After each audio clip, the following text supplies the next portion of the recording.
On the path to success, we're required. We're going to have obstacles, and we're required to move through them in order to become bigger, better versions of ourselves. Those are also signs that we are breaking through something that has been comfortable for us. If you want something new and different, you're going to have to become new and different.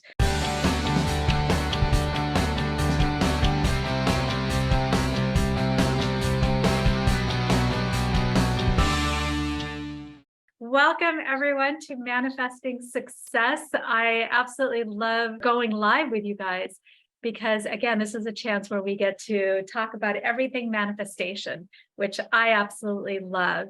And today we're going to talk specifically about building resilience and persistence, how to navigate challenges on the path to success. And I truly have a heartfelt connection to this topic and to this theme because it is so important that we understand how powerful we are. And when we tap into the power of and possibility of our life and we dive into our purpose, we're going to hit roadblocks, we're going to hit challenges, we're going to hit things that keep us from moving forward. But that's kind of the whole purpose of growth. That's kind of the whole purpose of evolving. That's kind of the whole purpose of creating something we've never created before.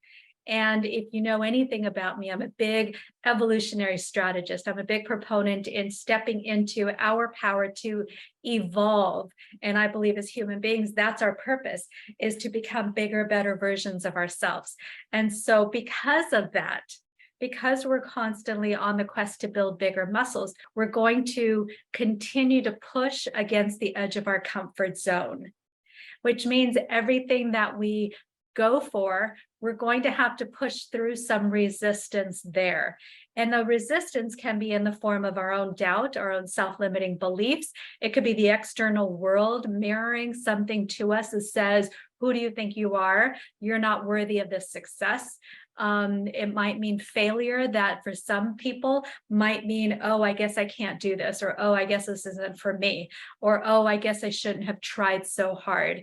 That disappointment can bring us down. And really building resilience and building persistence is about, number one, and I don't like the word coming back, because we're never coming back. We're pushing through and we're pushing forward. And persistence means not stopping, meaning, okay, this didn't work. Let me push harder or further, or let me go to the left or the right. We try something different, or we continue to move forward. And so on the path to success, we're required. We're going to have obstacles, and we're required to move through them in order to become bigger, better versions of ourselves. So we never shy away from it. We never shy away from it. Is it tough? Absolutely. Is it uncomfortable? Yes. Does it hurt? Oh, 100%. And those are also signs that we are breaking through something that has been comfortable for us, because everything that you want to create is going to be on the other side of what's comfortable for you. And so everything that you have currently, you have because you already have those muscles to create that. If you want something new and different, you're going to have to become new and different. So by definition, you're going to have to break through something. And again, a great visual is that butterfly breaking through the cocoon, or even a baby being born. I mean, there's this anguish and this tiny little tunnel that the baby has to maneuver through in order to be born, to give life, to give birth. And so, or the mother does, the baby doesn't give birth, but to be born. And the butterfly has to break through that cocoon. And so what is required even in that butterfly is constantly fighting and swinging and pushing against the edge of the cocoon. And in those times, those muscles are being built until it's strong enough to break through the shell of the cocoon. And so whenever we're faced with challenges, whenever we're faced with obstacles, we can either take it as a stop sign and things end at that point, or we could take it as a sign of, okay, There's something different I need to move through right now. See, most people hit a roadblock and they sit there and stare at it. And they sit there and stare at it. And they're like, oh, there's a roadblock. And they can sit there for hours, days, months, even years. And you and I know people who sat in front of a roadblock and just have sat there for years, or they'll turn around, or they'll turn back. So what we don't want to do is to sit there. It's that hero's journey. There's always going to be an obstacle, but everything is on the other side of that. And when we get through that, we collect the boon. The boon is the prize. And the prize isn't anything really tangible. Yes, we may have something tangible as kind of evidence because we're physical beings with an ego. And so we require that tangible evidence as proof. But really the true boon on the hero's journey is who we've become. That the muscles that we have been able to build, the strength that we've been able to gather in that journey, the muscles that we now have. And here's the thing. When we're looking to evolve, we're going to hit problems, we're going to hit challenges. And if you think of it as a number scale, let's say I'm as a human being with my experience, with my talents, with my skills, with my strength, I'm at a number 5.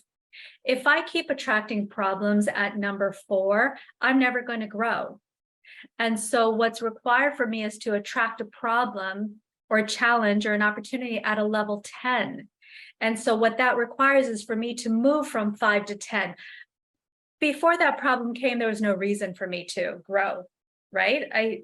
I'm a level 5, everything's easy. I've got 4 problems, I've got 3 problems, I've got level 2 problems. But it's only when I've got the level 10 problems that now I'm required to get to the level 10 in order for me to master that type of problem. And then guess what? Once I grow to that level, I don't have to come back down again. I become now a level 10 person.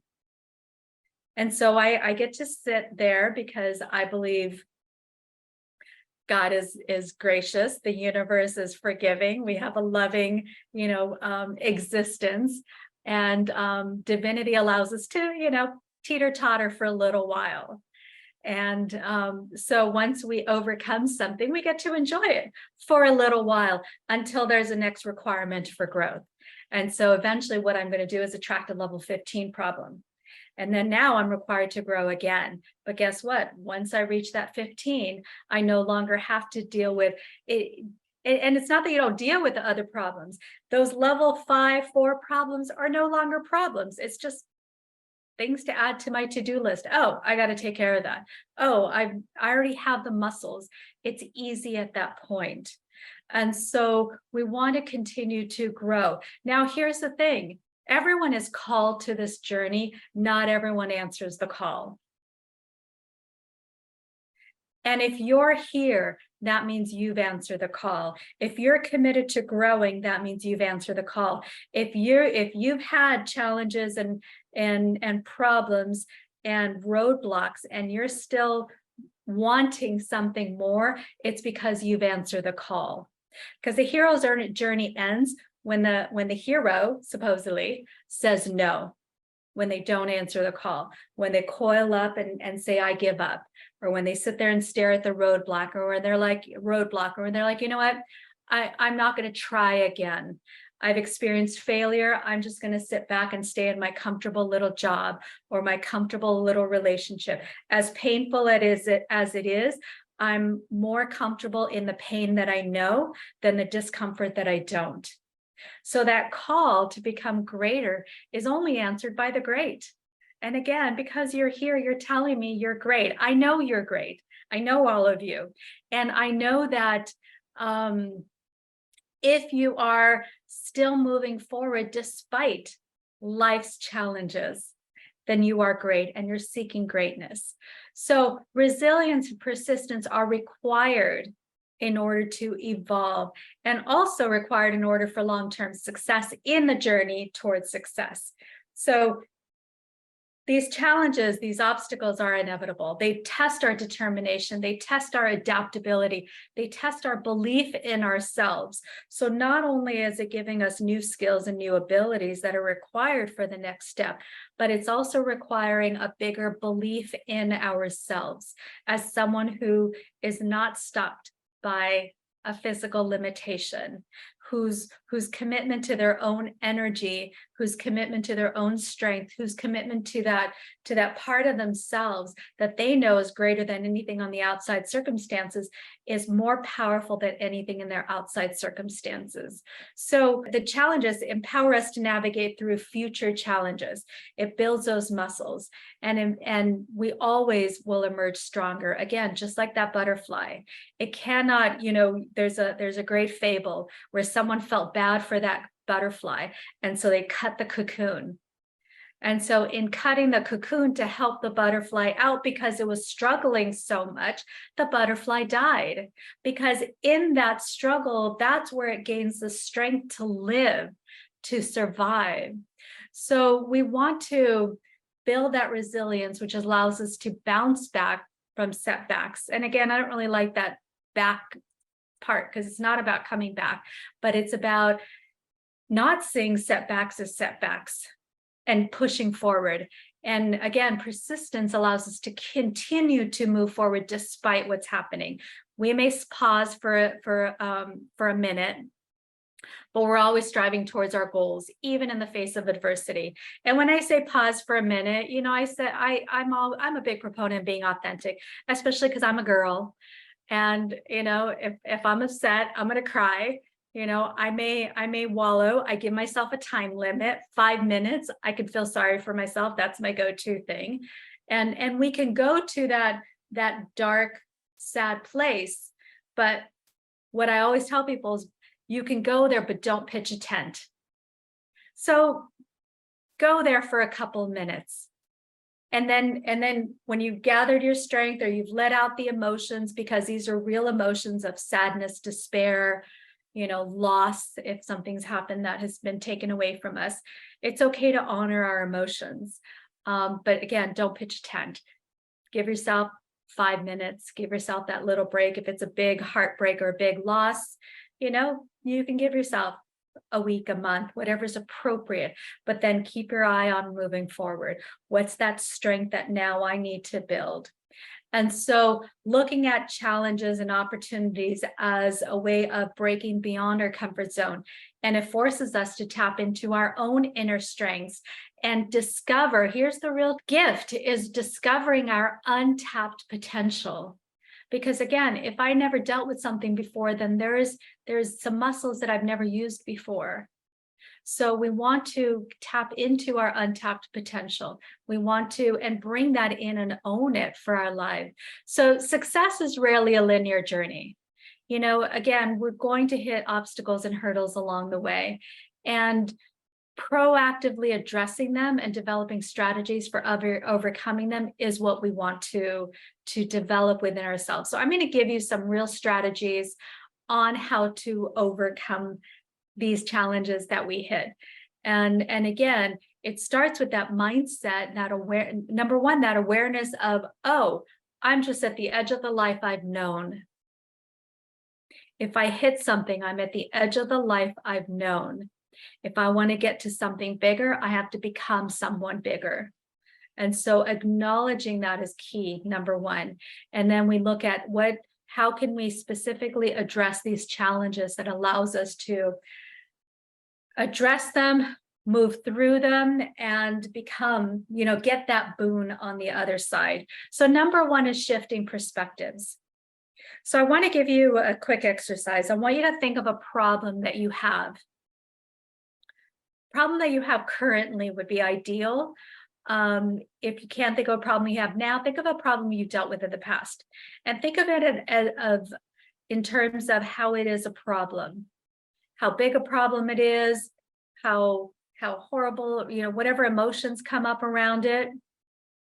Now I want you to, instead of think of it as a problem, I want you to take that same experience, same situation, and think of it as a challenge.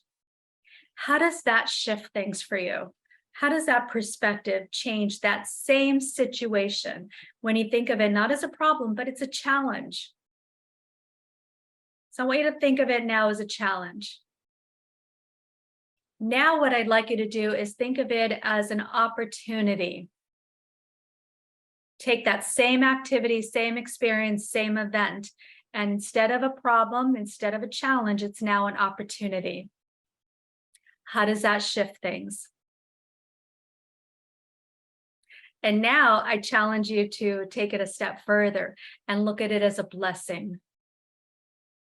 Can you see this as a blessing?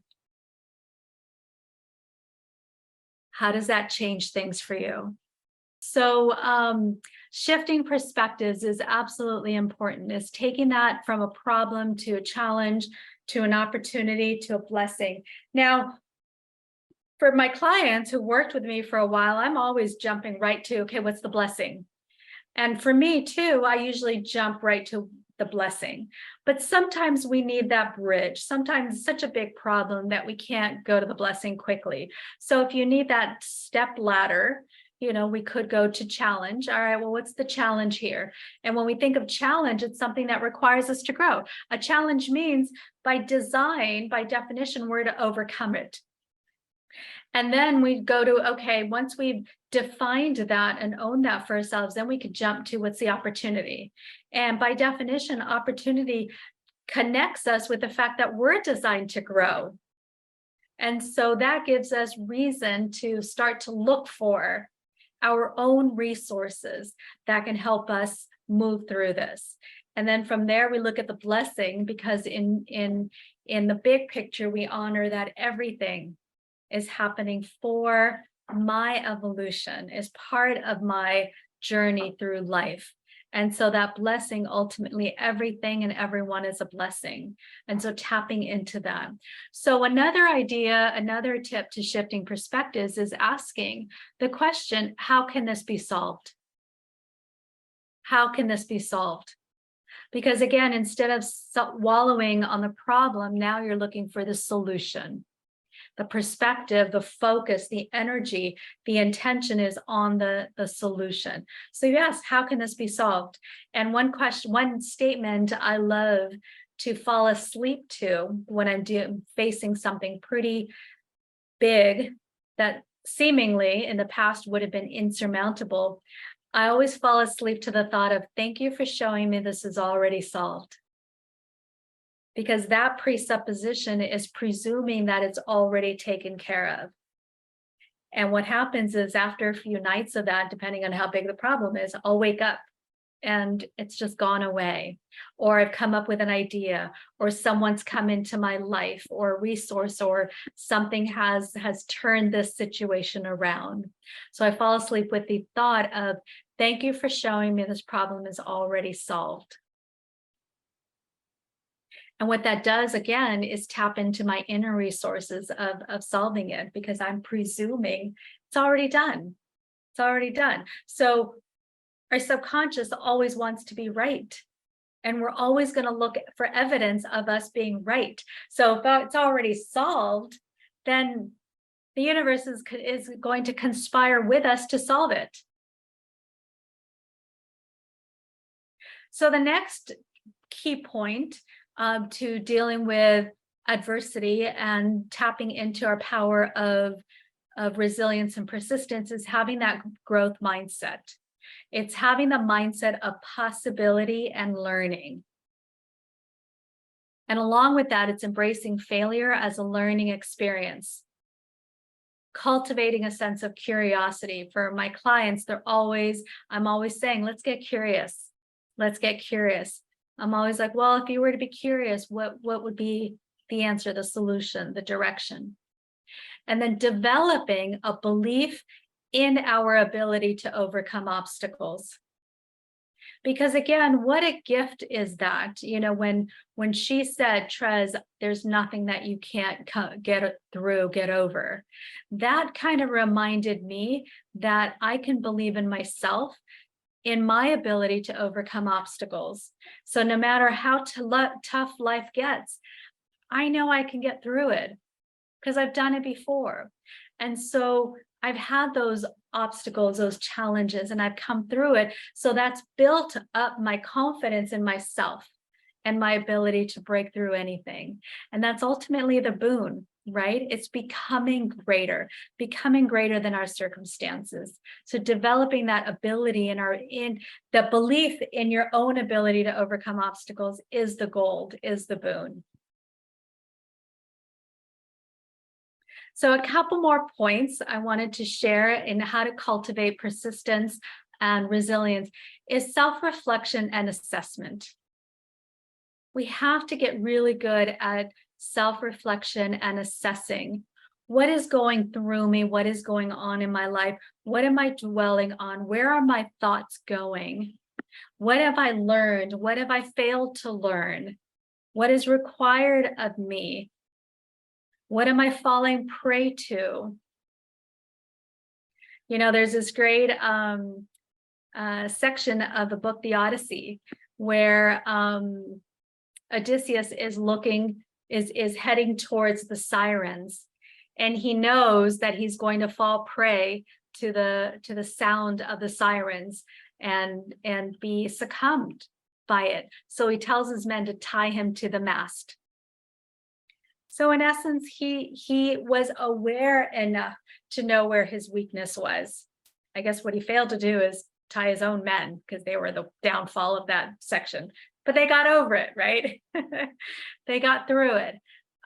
So knowing where your weaknesses are, and then how do you overcome that? How do you overcome that? How do you build the muscles? And again, reflection on, what do I need to learn? What muscles do I need to build? How do I need to grow? So when we talk about resilience, I want you to think about developing both emotional and mental resilience. Emotional resilience is about managing stress, having control or power over the physical reaction to what's going on. And that's where awareness comes in, because when I'm starting to feel, I don't know, anxious, my stomach's turning, I'm sweating, all those physical reactions, is being able to manage that and being able to use things like mindfulness practices, stress reduction strategies, emotional regulation techniques, being able to not allow myself to continue down that negative spiral of emotions. So it's a discipline. And like I said, you know, it's a discipline that we have to bring awareness to, because for me, like I'm a crier. I cry at commercials. And so I allow myself to cry, but I don't wallow in it. So I'm authentic enough to allow myself to go there, but I'm disciplined enough to say, okay, Trez, enough's enough. Let's get working. Let's get going. The next thing is mental resilience. So again, it's what are we allowing in our mind? What are we allowing our mind to dwell on? What are we focused on? What are those thoughts that are running kind of like a hamster wheel over and over and over again? And understanding that those thoughts really aren't yours, they're past programming. So having the discipline enough to say, stop it, no more, and shifting those thoughts. So again, talking to ourselves in a powerful way, embracing those challenges and setbacks as opportunities for growth, and having the self-talk to remind ourselves that this is an opportunity for growth. So it's it's emotional resilience, mental resilience. And the third way of cultivating resilience is strengthening physical resilience. And here we're prioritizing self-care and well-being. If you're not exercising regularly, eating healthy, resting, your energy levels are going to be so low that you will not be able to handle challenges effectively. We have to take care of our bodies. Our bodies are what gets us through the day. It gives us energy. I know I'm useless if I don't sleep. And when I feel lethargic and heavy, I also can't get through the day. So managing our energy levels and, you know, things like exercise and healthy eating used to be, oh, those people are really healthy and into that.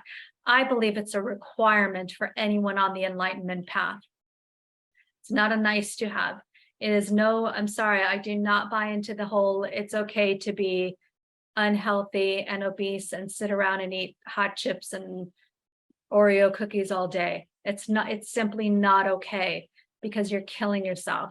Obviously, none of you are of that plane, but I'm not okay with someone letting their health deteriorate and saying it's okay. Because I was 100 pounds heavier and I was not okay. And even now I'm probably 10 pounds over heavier than I should be.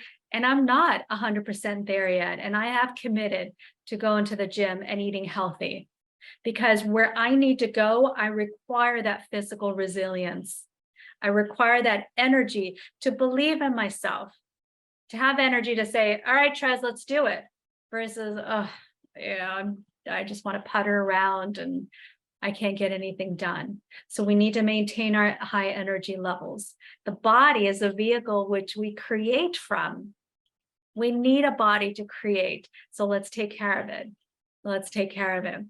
And when I see people who are depressed or have, I worked with someone who had an addiction. I said, you need to lose weight and you need to exercise. That's got to be a priority, because until you do that, your body is going to be craving all of those negative, horrible things to continue to kill your body. And if you're not moving, you're not developing serotonin and dopamine and all those good chemicals. So your body's going to be getting it in unhealthy ways. And so depression is basically no energy. So let's get exercising. And we can't talk about depression unless you get your body in order. So I'm not a health professional and I don't work with depression, but I work with well-being, which allows me to address those things. And so, but we have to, again, get our body in order. And the last step is cultivating a support system. We are not islands. We are tribal beings. And we've gone to this place in society where a lot of us are functioning on our own. And we cannot create on our own. Wealth is not created in a vacuum. Relationships aren't created in a vacuum. Health, all of those things are require a support system. And that support system can provide encouragement, guidance, a listening ear. And we can cultivate and nurture this through our networks, through our relationships, our close relationships and our extended relationships, through our mastermind groups, through our mentorship, through our coaches, through groups like this, where we are plugged into that place of encouragement and motivation and guidance and someone who can hear you. How many places can you go and tell them you have a big dream and for them not to bring you down to reality, right? We even say that they're going to, let me bring you back down to reality. What does that mean? They're bringing you down. We want to lift each other up. So where can you come with a massive goal and everyone says yes and they cheer for you? Okay, I think that, I did want to share 3 ways of strategies for persistence. Strategies for persistence. Persistence means we're continuing to move forward regardless of the obstacles. So number 1, goal setting and strategic planning. Persistence is fueled by clear goals and a strategic plan of action. We need to create a roadmap. We need to track progress. We need to adjust goals when necessary, and we need to celebrate milestones along the way. Those of you who work with me, I'm always big on let's celebrate. We always start with celebration. Our inner boy, inner girl, our inner child needs that celebration to keep going. So having the goals, so we bring our vision down to our goals. Our goals brings the dream into form and gives us actionable steps. Number 2 is overcoming self-doubt and fear of failure. How do we do that? By developing strong belief in our abilities and a resilient mindset. When we do that, we can overcome self-doubt and fear. When I go back to, I can do this. then we enable ourselves to persist even in the face of adversity. You know, I love that rubber tree. Is it rubber tree plant? The ant that pushes that rubber tree up the hill and is like, I think I can, I think I can, I think I can. I don't like the word think. Now I know what that, but I love that, just persistence, persistence, persistence. And the last one is perseverance and consistency. The difference between winners and losers. I don't like the word losers. I keep saying words I don't like, but I don't have another word for it. But the difference between winners and losers is consistency. Staying committed during the challenging times, because it's so easy when things get rough to quit. It's so easy when we don't see results to quit. So we take consistent action, even when faced with obstacles or setbacks. That's the only way to maintain motivation. We have to overcome procrastination and stay focused on our goals. So we're more committed to it. For me, I'll tell you really quick, I'm more committed to what I tell myself I'm going to do than anything. And an example, I went to the gym yesterday and I'm lifting weights. And I got 15-pound weights, which for me are a challenge. I'm used to 10 pound.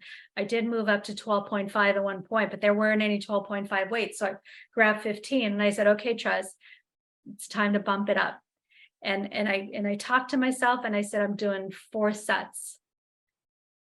And after that first set, I'm like, oh, shoot, can I renegotiate? And I had this thought in my mind. And I said, no, it wasn't even a conversation to have. It came up for a split second, but it's almost like I wasn't even going to entertain that conversation, because I knew I told myself I'm more committed to what I'm telling myself I'm going to do than to anything else. So I made that commitment to, I'm going to do 4 sets of 15. And I got through it, and it wasn't easy. And there was a time where I was shaking and I'm like, I'm going to hurt myself. And so I said, okay, well then slow down. That was my negotiation.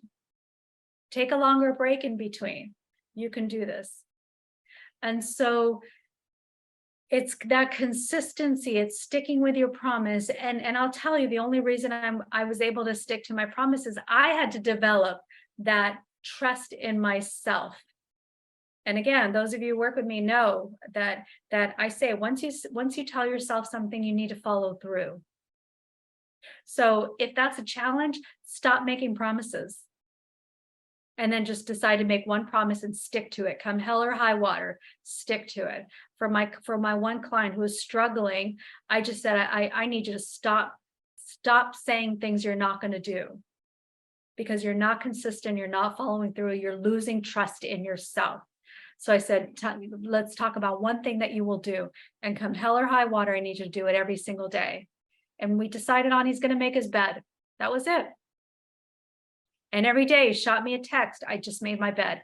I just made my bed. And that was a win for him. And that was a start of him being truthful to himself and to being consistent, so that now he can trust himself to set the next goal. Because when we have a habit of failing ourselves and lying to ourselves, there's no way we can accomplish anything. You will not be able to accomplish anything when we keep lying to ourselves. So consistency and continue to move forward is required.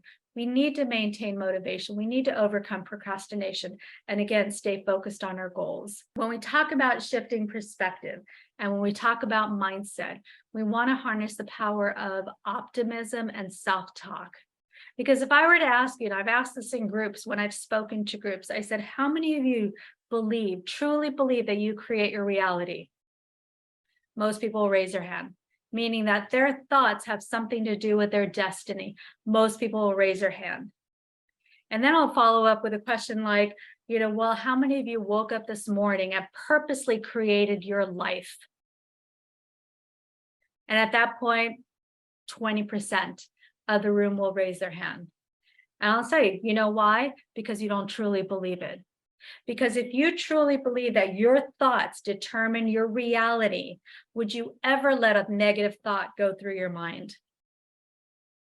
Would you ever let that self-doubt, that fear cross your mind? If you truly believe that, you wouldn't. Henry David Thoreau says, stand guard at the portal of your mind. Be a guard for what thoughts you allow to move through your mind. That's a requirement. It's not a nice to have. It's not a luxury. It's a requirement for us to go where we want to go. We have to stand guard at the portal of our mind. And the secret, that isn't really a secret, but most people don't know, is that you have the power to choose your thoughts, because all those thoughts running through your mind aren't even your thoughts. It's stuff you've heard, it's stuff you've allowed, it's stuff you've reiterated, and now it's become you. So now that's why awareness is so important, because now you could step back and watch your thoughts and say, well, that doesn't sound good. And you'll start to find, wow, it sounds like my mom. Oh, that sounds like my dad. Oh, that sounds like, the teacher, my teacher. Oh, that sounds like that, the pessimistic news anchor. That sounds like the noise of the world. And when you call it what it is, now you get to get your power back, because your thoughts are absolutely powerful. We have to harness the power of our thoughts if we're going to be successful. You create your reality. So don't ever let anything that you do not want to create go through your mind. And when we talk about having that positive mindset, it's about, yes, thinking positive and being optimistic. But it's not like pretend. It's not like, oh, it's all daisies and roses everywhere. It's really having that optimistic attitude of anything is possible. It's tapping into the possibility thinking. Because I'll tell you, studies have shown pessimists are more accurate in their thinking. Meaning when they look at a business opportunity, they're like, that's never going to work, or this is what's going to happen, or the market's going to go down, or this or that's, pessimists, it's found that the studies are more accurate. But because they're more accurate, they don't even try. Whereas optimists are like, I have no money, I have no experience, let me open up this business. And does it always work the first time? No, but they're so optimistic, they keep trying. And then they eventually figure it out. And even if they fail, they get right back up and they move forward. So we want to have that mindset over the pessimistic mindset. Now, if you could have a sense of reality, not reality, but a sense of practicality, and then go into how can I create a solution to overcome this challenge, then you tap into opportunities. So if, most businesses in this sector fail, okay, great. Why do they fail? How can I push through that statistic? Because statistics only matter in groups. Statistics has nothing to do with what you're capable of. And optimists know that. They think they're the unicorn, which is great. Then they become the unicorn. And the last thing is embracing uncertainty. That's the hardest part. Embracing uncertainty. It's that unknown.